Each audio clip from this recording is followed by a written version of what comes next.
want to draw your attention to the new American ambassador who's been announced and confirmed, Eric Garcetti, and I want to quote to you what he said about the Citizenship Amendment Act.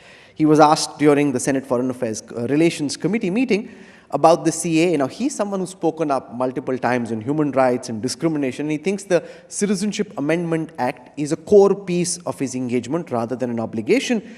He also says he will work because he thinks that this is discriminatory towards Muslims. Now, you will have soon in New Delhi, from arguably our most important strategic partner, a new ambassador who thinks a key legislation, which is core of your ideological agenda, is discriminatory towards Muslims.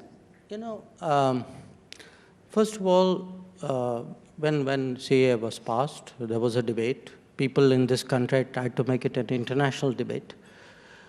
And it was, it was interesting when I went around the world and I explained to different countries that please look at your citizenship criteria and tell me, are you less specific in terms of how you have defined the criteria than we have? Take the United States. There are two very well-known amendments there, something called the Lautenberg Amendment and the Specter Amendment, which actually single out specific communities and specific faiths and give them a faster pathway into citizenship. Not just those. I can cite to you in US, there's a Jackson-Vanik Amendment.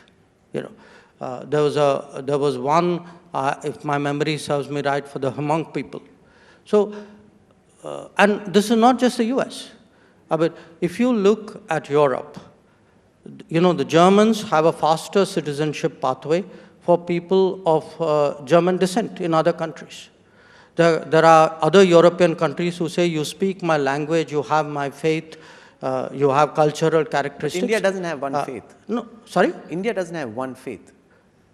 Sure. But therefore, the question is about him thinking of this being discriminatory towards Muslims. No, the point is that in many cases, the people who are persecuted have nowhere else to go except to India.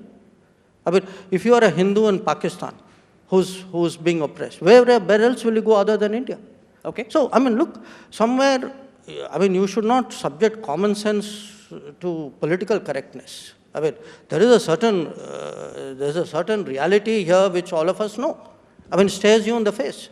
But your question, what happens when he comes here? Let him come here. प्यार से समझा देंगे. प्यार से समझा देंगे.